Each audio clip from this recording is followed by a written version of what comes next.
C'était il y a 60 ans, au Brésil. Au début du mois d'avril 1964, le maréchal Castelo Branco renversait la 4e République et devenait président. Il suspendait la Constitution et prenait les pleins pouvoirs.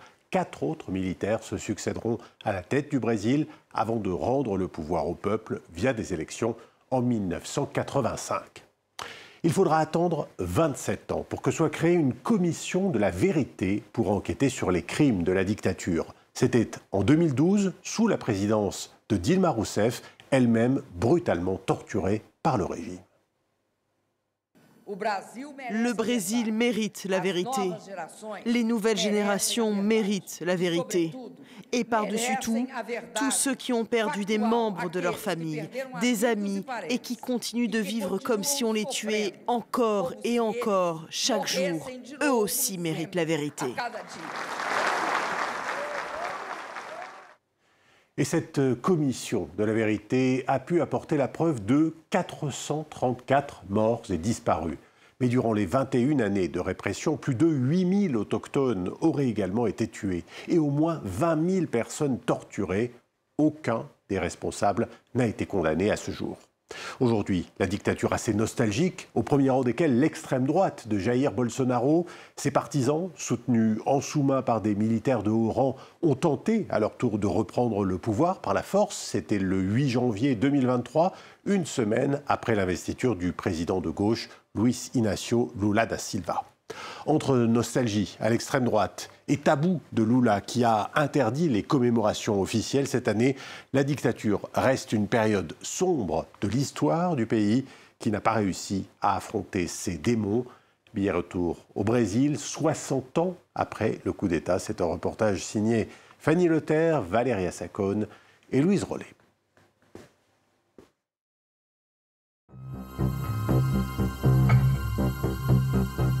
São Paulo, la mégalopole brésilienne, aujourd'hui capitale économique d'Amérique latine, était il y a 60 ans l'épicentre des exactions commises durant la dictature militaire.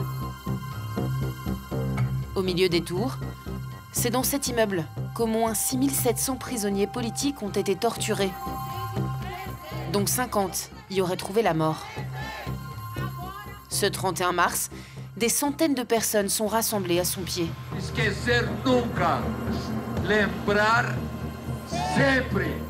Avec un seul objectif, 60 ans après, ne surtout pas oublier les horreurs des années de plomb. Presidente Lula, o Estado nos deve isso para todas as cidadãs e cidadãos brasileiros. Nós merecemos que o governo se posicione. Si cette année, leur colère est dirigée contre le président, c'est parce qu'il a annulé les hommages officiels du gouvernement pour calmer les tensions avec l'armée et l'extrême droite de Jair Bolsonaro, accusé de tentative de coup d'État quelques jours après l'investiture de Lula. Une déception pour Guida Amaral, arrêtée et torturée alors qu'elle n'avait que 18 ans.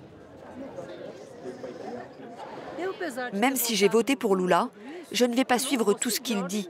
Je ne sais pas pourquoi il a décidé ça. Mais le résultat, c'est que ça a provoqué une vraie colère. C'est sans doute la manifestation la plus grande de ces dernières années parce que tout le monde a désobéi. Tous ceux qui, comme moi, avons vécu la dictature, de nombreuses têtes grises ont désobéi. La grande majorité des participants à cette marche sont des survivants de la dictature. La plupart exilés politiques, ils sont revenus au Brésil lors de la transition démocratique, comme Maurice Politi. Emprisonné au début de la dictature, il voue désormais sa jeune retraite à la mémoire de cette période sombre de l'histoire. Quand vous ne reconnaissez pas le passé, vous courez le risque de le répéter. Notre organisation est convaincue qu'on doit bien connaître notre passé pour comprendre le présent. Parce que l'impunité du passé est le moteur de l'impunité du présent. Contrairement au Chili ou à l'Argentine, le Brésil est le seul pays d'Amérique latine à ne pas avoir condamné ces tortionnaires. Des années de dictature passées sous silence. Seul symbole de cette histoire douloureuse encore ouvert au public, ce bâtiment au cœur du centre-ville de São Paulo. Unique lieu dédié à la préservation de la mémoire de la répression, il était autrefois une prison. celle de Maurice Politi. Cet espace se divisait en deux et il y avait 4 cellules que l'on va visiter. Et l'espace de la cellule d'isolement, lui, a été détruit. En 1970, le jeune étudiant militait pour l'organisation d'opposition appelée Action libératrice nationale lorsqu'il a été arrêté et emprisonné pendant 4 ans. Il n'a passé qu'1 mois ici, mais il se souvient de chaque instant, de chaque son. Le son qui perturbait le plus ici, c'était ça.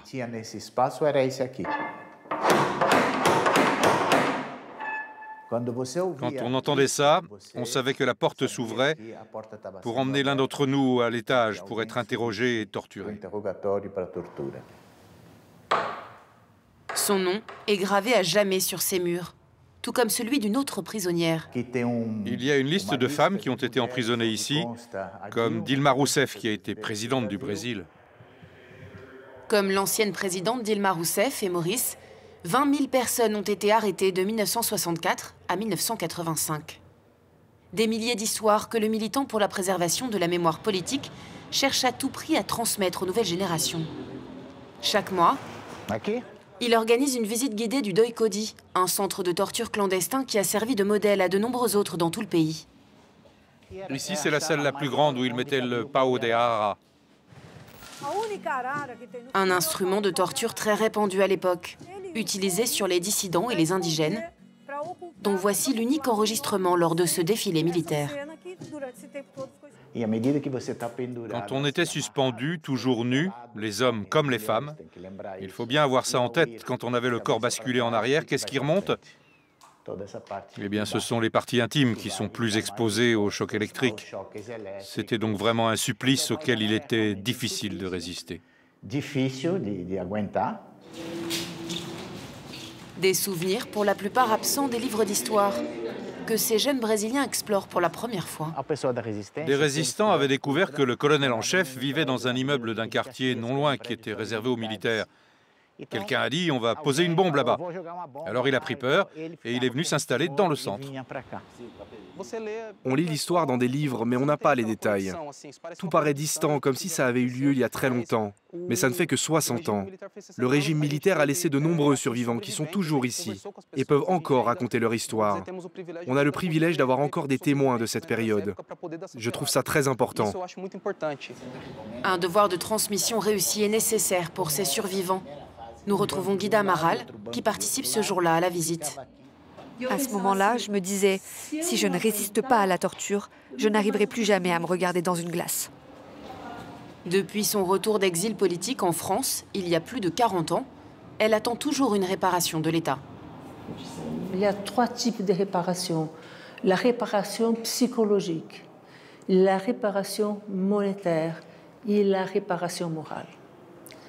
La réparation monétaire, j'ai eu, enfin, c'est une obligation de l'État, ok. La réparation psychologique, c'est très important. J'ai participé pendant 2 ans d'une clinique payée par l'État, avec des psychologues. Et finalement, la réparation morale. Celle-là, je n'ai pas eu encore. C'est la plus importante. Où l'État s'excuse formellement. Merci. En guise de mea culpa, il a fallu attendre 2012 que le gouvernement de Dilma Rousseff crée une commission de la vérité. Parmi les membres chargés d'enquêter sur les crimes commis durant la dictature, cet avocat spécialisé en droit criminel a entendu des centaines de témoignages et collecté autant de preuves. Les morts ont eu lieu non pas parce que quelques tortionnaires l'ont décidé de leur propre chef ou parce qu'ils détestaient leurs victimes. Non. Nous sommes convaincus, et cela a été écrit dans notre rapport, que la torture a été une politique d'État. Durant la transition démocratique, une loi d'amnistie a été votée. Elle pardonnait tous les crimes politiques, des victimes comme de leurs bourreaux. Malgré les recommandations de la commission, la Cour suprême brésilienne a refusé de revenir en arrière. Même Dilma Rousseff, aurait pu en faire plus. Mais après, elle a été destituée. Puis nous avons eu Michel Temer, qui a été pourtant un collègue de faculté, mais c'est un homme conservateur. Il n'a pas voulu traiter le sujet. Ensuite est arrivé au pouvoir cet être que je considère comme une tache dans notre histoire. La personne la plus exécrable au monde, qui est Jair Bolsonaro. Avec l'arrivée de Jair Bolsonaro au pouvoir en 2019, toutes les investigations liées à la dictature militaire ont été mises au placard. Comme celle d'Edson Telles, à la tête du Centre médico-légal d'archéologie de l'Université fédérale de São Paulo. On a 1049 caisses qui correspondent à 1049 sacs d'ossements retirés de la fosse. Soigneusement conservés ici, tous ces ossements proviennent d'une fosse commune découverte en 1990 dans un cimetière de la banlieue de São Paulo. La plus grande jamais trouvée à ce jour. On reconstitue l'individu sur cette table et on cherche à identifier la taille, le sexe et l'âge pour voir s'il correspond au moins au profil de l'un des 42 disparus du Doikodi de São Paulo que nous cherchons à identifier. Après ça, nous choisissons les os sur lesquels nous allons retirer des fragments pour collecter l'ADN.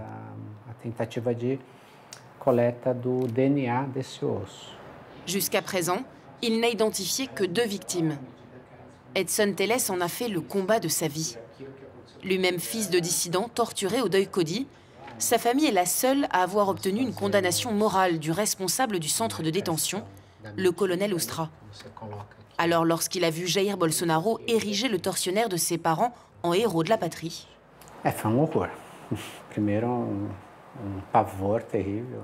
Ça a été horrible. J'ai eu vraiment peur. Parce que même avant qu'il gagne l'élection, j'ai reçu des menaces et ma famille aussi. Son camp a sa propre version de l'histoire qui nie la réalité des faits. Un colonel de l'armée est venu ici et a vu tout ça et m'a même dit « Estimez-vous heureux d'avoir peu de travail ?» Parce qu'on n'en a pas tué beaucoup. Si on en avait tué plus, vous auriez beaucoup plus de boulot. Se eles tivessem matado quanto eles deveriam ter matado, a gente não teria nem o trabalho de estar aqui procurando. Une glorification du passé qui contamine une grande partie du camp de l'ancien président. Désormais inéligible, Jair Bolsonaro parcourt le pays pour faire campagne aux côtés d'autres candidats de son parti aux élections locales.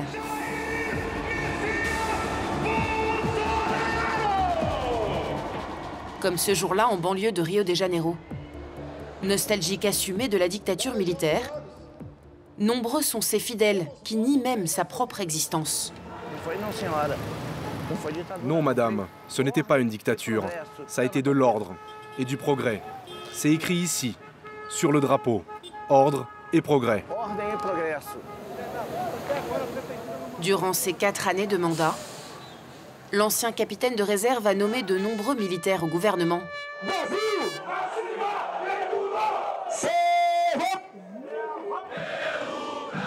Il a aussi régulièrement rendu hommage à l'armée. Ana Penido est politologue et spécialiste des questions de défense. Nous lui avons demandé d'analyser des extraits de nos archives tournées auprès des partisans de Jair Bolsonaro jusqu'à l'élection de Lula et le siège de Brasilia, le 8 janvier 2023.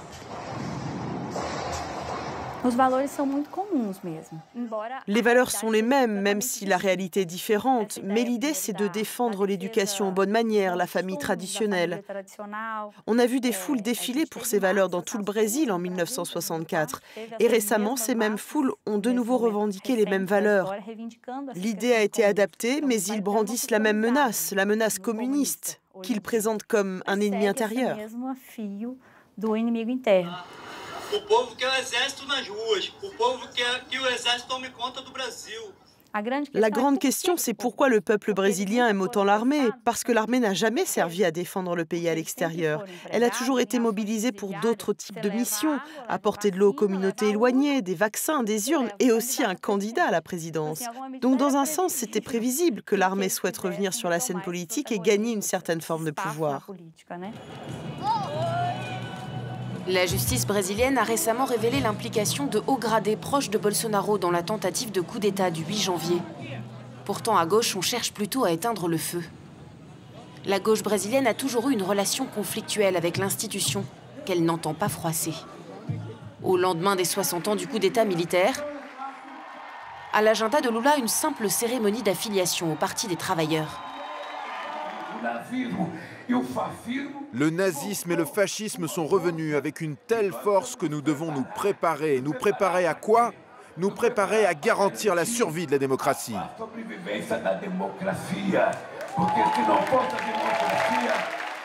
Sur scène, une vague allusion au tumulte récent. En coulisses, pour les hauts dignitaires du parti, la raison en est simple. L'extrême droite menace toujours. Nous ne sommes pas en position de force au Congrès. Si on cherche à défier l'opposition, elle va chercher à se venger, chercher à nous renverser ou pire. Donc on marche sur des œufs. On doit déconstruire son discours et réduire le plus possible les risques de coup d'État et du retour d'une politique fasciste au pouvoir au Brésil.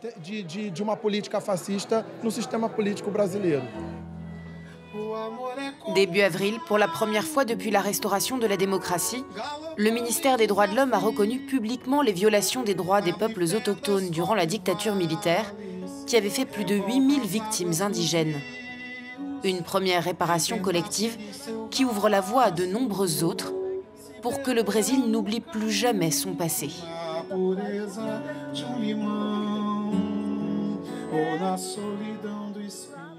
Et voilà pour ce reportage au Brésil, 60 ans après le coup d'État et le début de la dictature.